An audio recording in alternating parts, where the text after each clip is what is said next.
much better. Hi, I'm Greg Masnick. I'm the Associate Publisher of the Pioneer Press and TwinCities.com, and I'd like to welcome you to our offices here at River Park Plaza, where we are happy to announce the winners of the 67th Pioneer Press Treasure Hunt, presented by Fury Jeep. Just a quick word of thanks.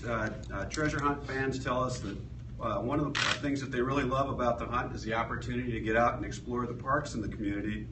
And we recognize our parks as true community treasures and thank both the St. Paul and Ramsey County Parks and Recreation Departments for their participation in the hunt over the last 65 plus years. Now I'll cut to the chase and introduce our winners. The winners of this year's treasure hunt are Heather Vocke, Jozwiak, and Phillip Kitzer. They're all from Minneapolis, and they found the medallion in the wee hours of the morning at Bald Eagle Lake in Bald Eagle Otter Regional Park in White Bear Township. It was the first time that the medallion had been found in the White Bear Lake area, and it's the third time that the hunt has gone to clue number 12. The last time it had gone to clue number 12 was in 2003 and 2004. So I'd like to introduce Tom Leonard with Fury Jeep, and he will award a check for $10,000 because our winners had a registered Winter Carnival button and clip printed copies of the clues, and he'll award the check to Heather, and then I'll open things up for questions. Congratulations. All right, Heather, congratulations. Thank you so We much, are Tom. really proud to be part of this St. Paul tradition, and here is your check.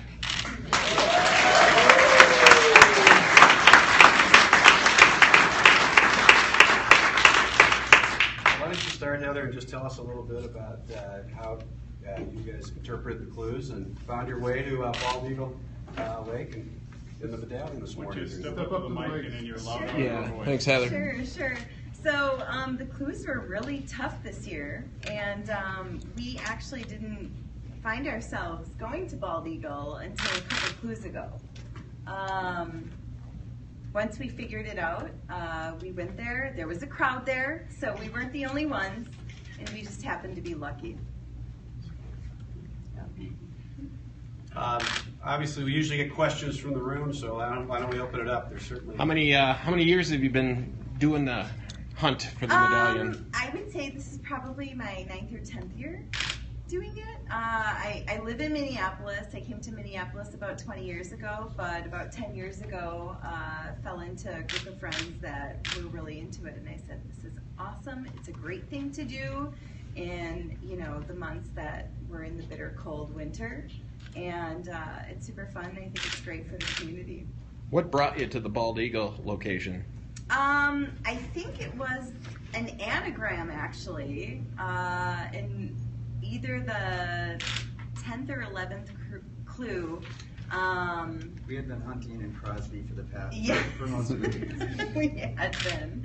We had been, and the message boards and the forums are so great. Technology is great. A lot of people shared similar thoughts, and we decided, well, it was outside of the city last year. Could it be outside of the city this year? And it was. So, it wasn't until a later clue that brought us to Bald Eagle. What time did you find it at? It was just before midnight.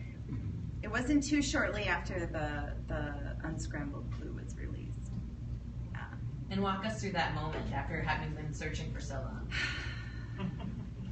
There were so many people there, and we were all headed in the same direction, and all I kept thinking was, we need to veer to the right at a certain point, and there's an uprooted tree that we need to find. And Phil had been keeping pace. yep, exactly. It said, it gave us all the directions, and Phil said, okay, I think this is it. And we veered off to the right, and he went to one tree, and Chris and I ended up at another one. And there were a lot of other people there, and it just flashed by. So are you on your hands and knees moving Yes, snow? What are you doing? absolutely. Tell us what that was like. Well, we had just gotten all the snow. Yeah, it made it more fun, I think. It made it more fun. Fresh and powder. Fresh powder, and you know, the tool that I had wasn't exactly substantial enough, so I turned to Chris, who had a different one. I said, "Go there," and that was what. And then we dug it up. And we dug it up. We dug it up at that point. Any plans for the money? Well, No, we haven't really talked. Haven't really talked about that. we're definitely a team. We're definitely a team. So. Maybe you can share, once you found it, kind of what happened then, because I understand that you guys kind of snuck away, right? Yeah, Well, we were kind of overwhelmed, and at first it didn't seem real, and so Can you step a little closer? yeah, sure. And so Heather and I, you know, we're slowly opening the bag and slowly opening the wet nap, and it felt like there was, you know, a small medallion or disc in there, but I didn't know. I mean, I guess the way I envisioned it was heavier and a little larger. Yeah. So yeah, we were close to each other. There's just a lot of people, and it was overwhelming. And then when we felt we were right, we went and found Phil a couple feet away and started walking away. And then we stopped and talked to a few people on the trail back who had asked, did you find it? And we had a really nice encounter with a woman who was in her 60s, and she said, I've been hunting since I was 6 years old.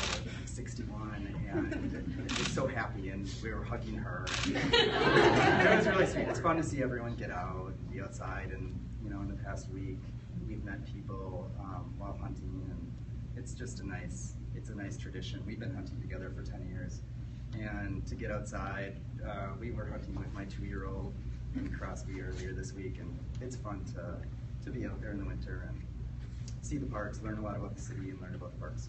Heather, do you want to show them the medallion? Oh, absolutely. It really isn't that substantial. So, it's in this plastic bag, which Chris raked towards himself, and it kind of stuck on one of the tines. And it has a wet nap first, and then what we think are cigar leaves. As a toddler parent, I'm very familiar with wet naps. So when we came across that, we felt pretty certain that we were right after the class. Right. You can just kind of hold it the way you have. Yeah. Sure. Get it. What's the reasoning behind the wet nap? Is there a... Yeah. Yeah, we'd like to know too.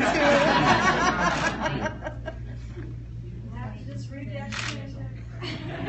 Yeah, we haven't done that. No. Well, there were a couple of clues that reference pan and then nap. Several, times it was referenced nap. What nap? So you didn't shout out or anything when you found it. You snuck away. So what happened when you got back to the car? Well, actually, we had an interesting adventure. We went back and we came here. We weren't able to get in because I don't know why. I guess there was supposed to be a sign on the door, or someone was supposed to let whoever know. But we talked to a really nice designer who was leaving work.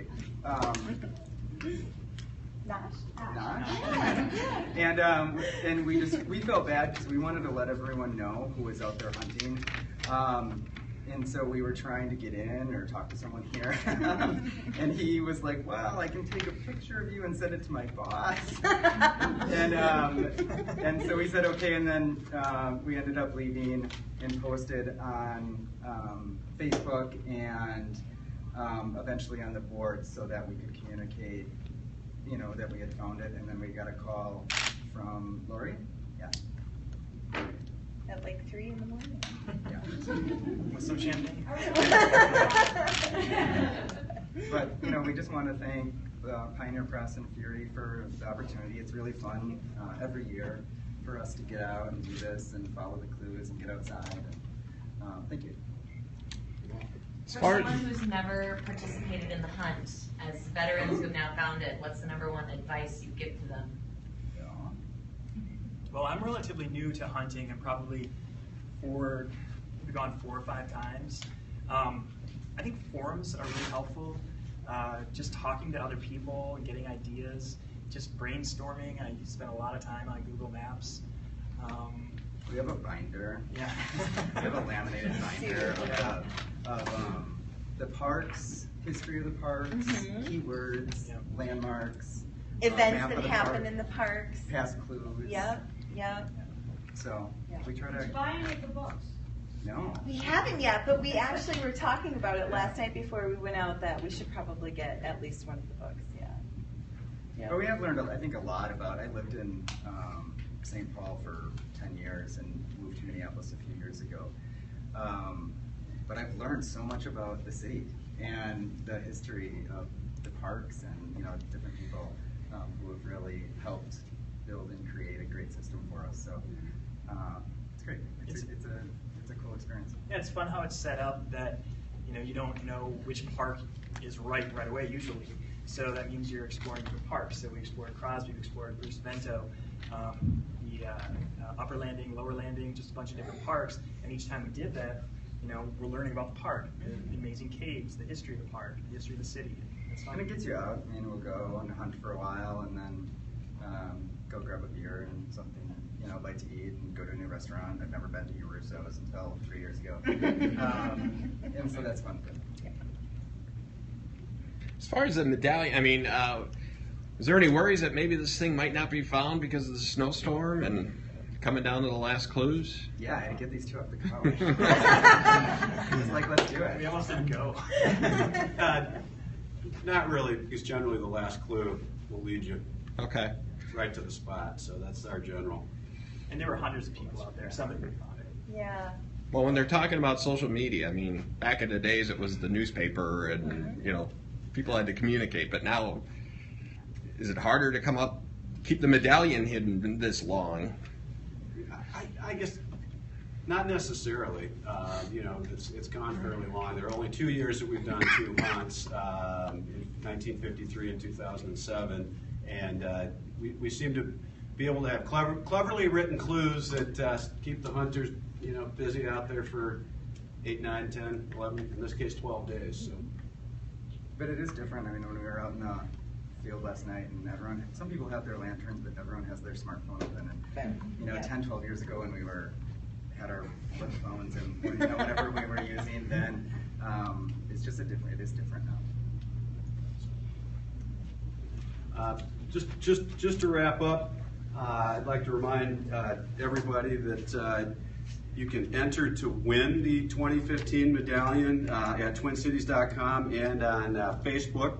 It'll be actually the medallion used in the 2015 hunt.